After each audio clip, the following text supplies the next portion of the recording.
In early 2022, French fashion company SMCP Group held a general meeting of all shareholders and booted out its two Chinese board of directors. It shattered the dream of Chinese entrepreneurs to build a Chinese version of the LV brand. Once a leading company in China's textile industry, Ruyi Group spent 1.3 billion euros to acquire a majority stake in SMCP Group in 2016. Its share was as high as 53% at one point. In 2018, Ruyi's chairman, Mr. Qiu, told U.S. media that Shandong Ruyi wanted to build a Chinese version of LVMH by means of a takeover. LVMH is the parent company of the LV brand. However, by February 25, 2022, Ruyi's market capitalization fell to only $250 million US, and it also had a debt of over $7 billion, being pursued repeatedly by creditors. In order to alleviate its financial crisis, Ruyi Group offered 250 million euros of debt by way of an equity pledge. In September 2021, this debt expired without redemption, resulting in the transfer of the debt held by SMCP Group to other companies. The result was the dissolution of the previously 5-member board of directors, including Qiu and his daughter. 3 new independent directors have been appointed at the general meeting.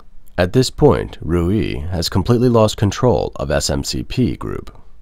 This case of a failed overseas acquisition by a Chinese company is common today.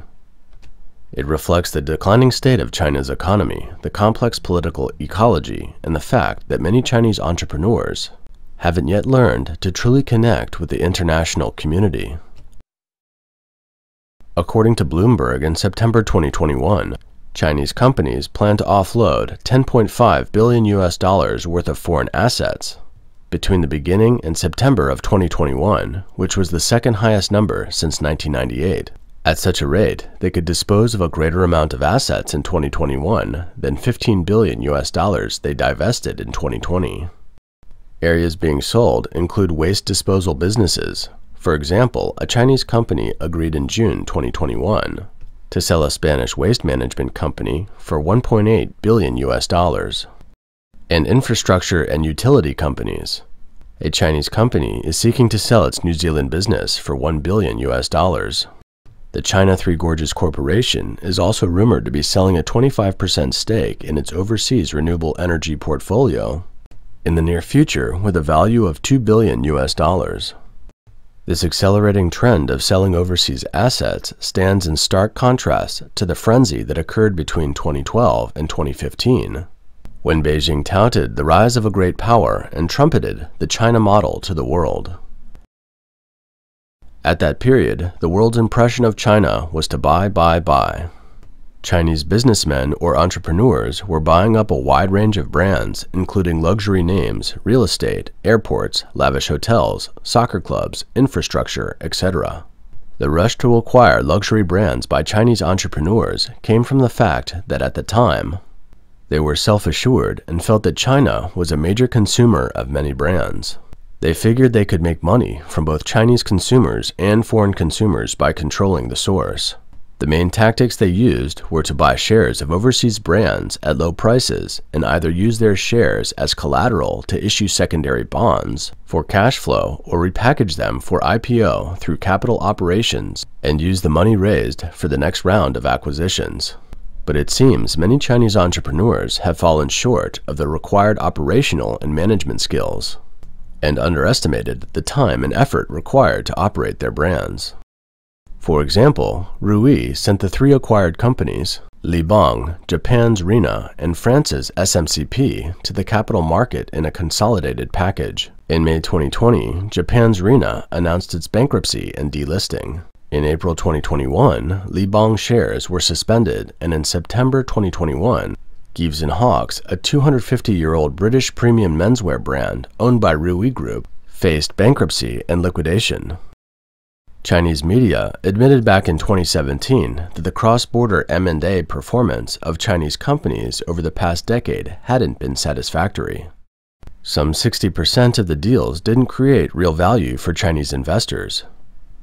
According to the report, from 2010 to the present, most Chinese companies have had very limited Ability to manage cross-border assets. Some Chinese executives with cross-border experience are often limited to sales and procurement.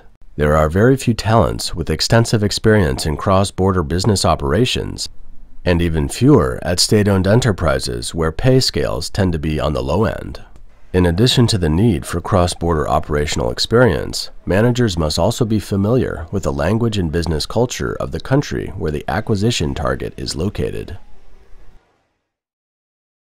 Companies like Rui fall into the relatively small overseas merger and acquisition category. Large Chinese-style acquisitions used to shock overseas companies and even governments.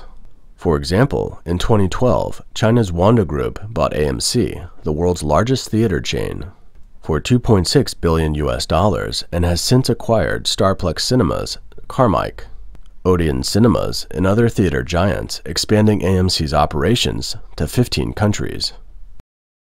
China's Haihong bought a 25% stake in Hilton Hotels Group and also bought a 10% stake in Deutsche Bank. From 2015 to 2017, Haihong's overseas M&A amounted to $50 billion.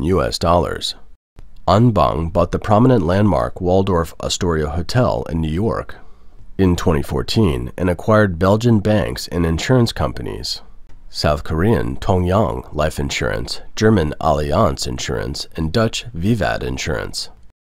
According to data released in July 2017 by the Heritage Foundation's China Global Investment Tracker, China's overseas investments reached a cumulative total of $961.4 billion as of the first half of 2017. As quoted by China Economic Weekly, data from the Huron Research Institute showed that in 2016 alone, there were 438 mergers and acquisitions outside China, totaling $215.8 billion. Among them, the number of deals by private companies tripled compared to 2015. However, to the fury of the Chinese government, the national foreign reserves dropped by $1 trillion at the same time as the M&A by mainland Chinese companies was soaring. Initially, Chinese private companies preferred entertainment and hotel-type businesses when looking for overseas M&A deals, mainly because of the lower operational management requirements, the high visibility, and the stable profitability of these brands.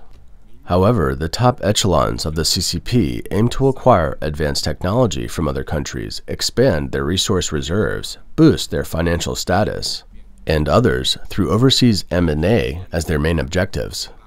Investment in sectors such as real estate, hotels, movie studios, and entertainment was clearly not in line with those objectives. They didn't contribute to Beijing's national strategy and depleted the national foreign reserve significantly. In 2015, China experienced an economic crisis. Suddenly, the Xi Jinping administration realized that China's foreign reserves were dwindling and huge amounts of money were leaving the country. Whether Chinese companies were investing overseas or moving their assets, virtually all of them were merging and acquiring with highly leveraged loans, resulting in the loss of the nation's foreign reserves.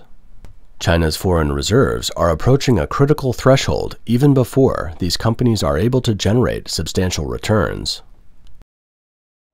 As a result, in June 2017, the CCP regulators issued a statement that it would no longer support irrational overseas investments by Chinese companies, criticizing them for moving assets, depleting the nation's foreign reserves, stirring fears of capital outflows, and fueling expectations of renminbi devaluation. In such a political environment, the founder of Anbang Insurance and also the husband of the granddaughter of former Communist Party leader Deng Xiaoping was arrested in 2017. In September 2020, Anbang Group and Anbang Property and Casualty Insurance announced their dissolution and liquidation. In January 2021, Haihong Group issued a statement saying that due to its inability to settle its matured debts, creditors had applied to the court for a bankruptcy reorganization of the company. It finally confirmed a debt of over $1 trillion. In May of the same year, Wanda Group issued an announcement stating that the Wanda Group withdrew from the board of directors of AMC Corporation in the U.S. altogether. In addition to complicated political factors such as China's dramatic policy reversal and internal struggles at the top of the regime, Changes in the international environment have also played a major role in discouraging Chinese companies from investing overseas. Since 2017, governments in other parts of the world have become increasingly strict in their scrutiny of Chinese companies. As a result, Chinese companies have found it difficult to repurpose the cash they have raised from overseas investments into other assets abroad. Not only the US, but also Australia, India, and the European Union have tightened their rules on foreign acquisitions in recent years, which are seen as targeting Chinese companies. Consequently, Chinese overseas acquisitions have declined in 2021. In the US, scrutiny of Chinese companies reached a pinnacle during the Trump administration. CFIUS, or Committee on Foreign Investment, has launched actions such as investigating TikTok, blocking a Chinese acquisition of a dating app, and stopping Ants Group from acquiring MoneyGram. The passage of the Foreign Investment Risk Review Modernization Act, or FIRMA, in 2018 has expanded the scope of CFIUS's scrutiny. At the same time, Australia has progressively increased its scrutiny of foreign investments, allowing it to veto transactions on national security grounds. For example, in May 2021, Australian defense officials began reviewing a 2015 agreement that authorized a Chinese company to operate the Port of Darwin on a 99-year lease. In 2021, Germany passed a law allowing the federal government to block investment in key industries on national security grounds, particularly in new technologies such as artificial intelligence, semiconductors, and quantum computing. Japan passed a new law requiring foreign investors to formally notify the government before acquiring 1% or more of a publicly traded company, compared to the previous quota of 10%. These moves significantly undermine the CCP strategic deployment, which is to allow Chinese companies to plant seeds in key areas of the world at any cost. That is, to plant seeds in large numbers of small, promising startups and projects around the world while knowing that some of them may not pay off. The CCP has been trying to take control of leading American companies in a variety of fields. In particular, it's interested in the high-tech sector to serve as its Made in China 2025 ambition. Moreover, like a database, the CCP wants to absorb as much data and information as possible to help realize its dream of world domination. However, such plans need to be carried out by companies that can be trusted by the Communist Party's top brass. According to the nonprofit consumer advocacy group Public Citizen, CCP financial interests have purchased more than $120 billion in assets in the US from 2002 to 2020. Nearly 60% of the acquisitions were made by 15 Chinese entities. They are either state-owned companies backed by state capital or private companies with close ties to the CCP. These days, despite the clamping down of many Western governments, the CCP hasn't stopped its strategic moves. In the face of the most stringent American scrutiny, Chinese state-owned enterprises or large corporations with government backgrounds are looking to Europe and other regions for opportunities. In May 2021, the Sunday Times published an investigative report. It said that the CCP had quietly acquired £134 billion of British assets and was exercising control over key sectors in the UK, including energy, defense, infrastructure, and transport.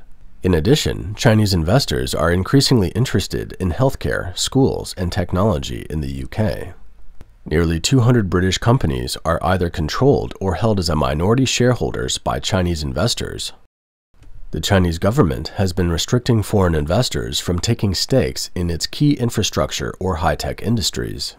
British companies aren't allowed to invest in China's nuclear industry, but China came very close to becoming a major investor in the British nuclear industry. The state-owned company, China Guangdong Nuclear Power Group, or CGN, has been blacklisted by the US for helping to acquire American technology for the Chinese military.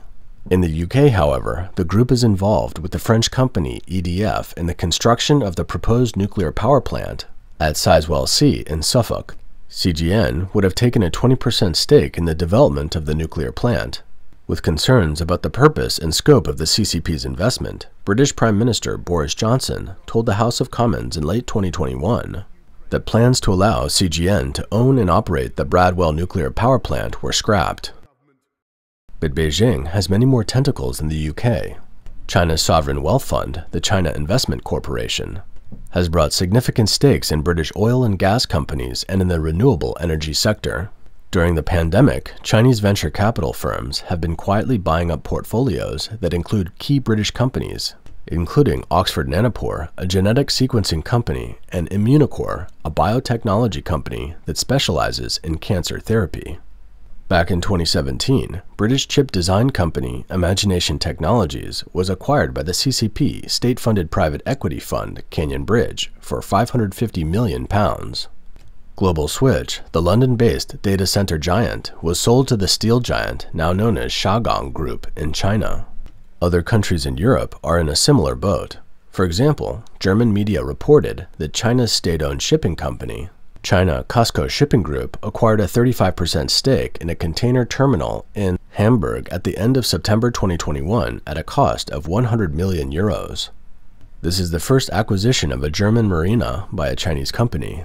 Previously, the container terminal was owned by the city of Hamburg. For many years, the city of Hamburg has prevented other shipping companies from buying the container terminal because it's a strategically important infrastructure. But now this critical infrastructure is sold to a state-owned company of the CCP. At present, the Chinese state-owned shipping company already owns 14 terminals in Europe, or at least has a stake in them. 1 out of every 4 ports in the world is currently in the hands of the CCP. Although the CCP claims it only wants to take over ports to promote trade, the world has already learned that the CCP is good at creating political pressure and using economic power to achieve political goals. For example, Piraeus is the largest port in Greece. In 2016, Greece faced bankruptcy during the Euro crisis and the EU approved its privatization. It was at this time that China COSCO took the port into its pocket. The following year, the EU submitted a statement to the UN criticizing the human rights conditions in China, and Greece rejected it. In North America, the CCP hasn't given up its efforts either. This is despite the Canadian government's assertion that all foreign acquisitions of Canadian companies are subject to a preliminary security check by the Canadian government. If the government suspects that the transaction may pose a threat to national security, it will conduct a more thorough review as required by the Investment Canada Act. In January 2022, Canada's Globe and Mail reported that a large Chinese state-owned company was acquiring a Canadian lithium company. But the Canadian government didn't initiate a national security review of the acquisition, and Canada's Liberal government hasn't explained why. The Chinese company is Zijin Mining Group Limited. In October 2021, it announced its intention to acquire Toronto-based Neolithium, which is developing a lithium mine in Argentina for $960 million. In 2021, Canada designated lithium as a key mineral, meaning it was recognized as critical to the economy. Canada and the US developed a Joint Critical Minerals Action Plan in 2020, in which both countries committed to a secure North American battery mineral supply chain. Currently, Canada has no lithium mines, no lithium-ion battery plants, and no lithium processing facilities. Chinese state-owned companies, on the other hand, control about 2/3 of global lithium production through extensive acquisitions. These are just a few pieces of the CCP's strategic map. If we connect all the pieces together, you will see a stunning picture. As we have mentioned in previous episodes, the CCP is more destructive to the world than the fallen Russian Empire. The Western world has a superweapon, namely the SWIFT system, or the equivalent of a financial nuclear bomb, at its disposal. However, when the CCP has penetrated the economy to such an extent that it's hard to separate and untangle, the use of such a weapon will face enormous resistance from all sides.